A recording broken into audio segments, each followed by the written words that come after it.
বাহ, হাতে দেশি ভাবে, হাতেই হচ্ছে, কোনো ম্যাশিং ট্যাশিং নয়। দেখুন বন্ধুরা মুরগি নেওয়ার পর দেখুন সুন্দর, আর স্পিরিট দেখুন দাদা, ফটাফট করে দিচ্ছে।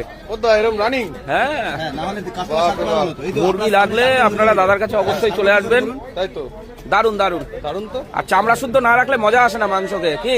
মেশিনে যে ঘোরে না, হ্যাঁ, এর মধ্যে পালক থেকে যায় ছোট ভিতরে। আচ্ছা, হাতেই আপনার সঠিক উঠবে। আচ্ছা আচ্ছা, মেশিনে সঠিক ওঠে না, পুরো ক্লিন হয়ে যায় তাই তো? পুরো ক্লিন, হাতেই পুরো ক্লিন হবে, ভালো হবে। বাহ। মিনিটের মধ্যে ছাটা হয়ে গেল, বুঝলে?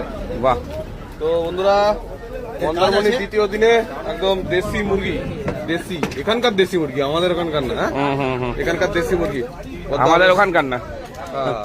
আর কি হলুদ, হলুদ দিয়ে ডলা দিচ্ছে। বাহ, ওই হলুদ দিলে ভালো হয়।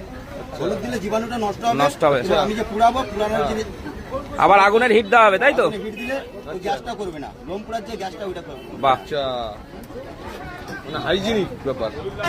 জীবাণু নষ্ট হবে, প্লাস পুরালে গন্ধটা আর করবে না, লোম পুরা গন্ধটা আর করবে না। বাহ, তাহলে আজকে দুপুরবেলা জমিয়ে খাওয়া হবে রাজেশ, তাই তো? ভুড়ি ভোজ হবে, ভুড়ি ভোজ। ভুড়ি ভোজ খেয়েই যাচ্ছি, খেতে খেতে তো এই পেটটা বানিয়েছি। দাদা এবার আগুনে হিট হবে, তাই তো? এই লোম থাকে না দেশি মুরগি, এগুলো ছোটখাটো কিছু থাকলে পুরো একদমই হয়ে যাবে। মানে পুরো দেখুন। ক্লিন হয়ে যাবে নাকি? হ্যাঁ, ক্লিন হয়ে যাবে।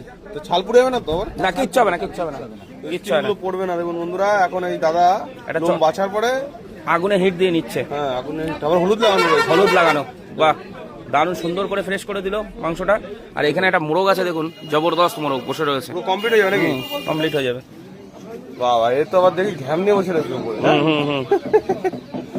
খাজানা আছে, খাজানা ডিম থাকতে পারে। থাকতে পারে, ওটা চলো। ডিম না, ওটা খাজানা। বার করো তো দেখি খাজানা। থাকতে পারে বলে।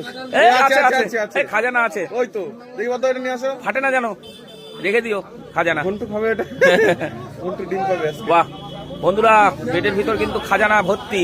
ওই ডিমেরটা ওইটা নিয়ে আসো, দেখাও দেখি। দাও, দেখাবে দেখাবে, চলতে বার করতে দে দাদারে, বার করতে দে খাজানা বার করবে। বন্ধুরা, প্রথমে কেটে তারপর হলুদ দিয়ে হালকা করে পুড়িয়ে নিয়ে তারপরে পিস করছে, বুঝলে? খাজানা আমাদের জল গরম হচ্ছে ভাই। আর এটা কিন্তু বকখালি বাস স্ট্যান্ডের মোড়ের মাথায় দোকানটা। ওই ডিম, দেখো না, তোমাদের এই যে খাজানা, দেখুন খাজানা হয়েছে ভিতরে। কাটো কাটো কাটো, দেখুন বন্ধুরা সুন্দর করে দাদা পিস করে দিচ্ছে। বাহ, একদম পারফেক্ট পিস, বেশি বড় করবা না, মোটামুটি মিডিয়াম। হ্যাঁ, বাহ। তাহলে বন্ধুরা দারুণ খাওয়া দাওয়া হবে। বকখালি আসা মানেই শুধু ঘোরা আর খাওয়া।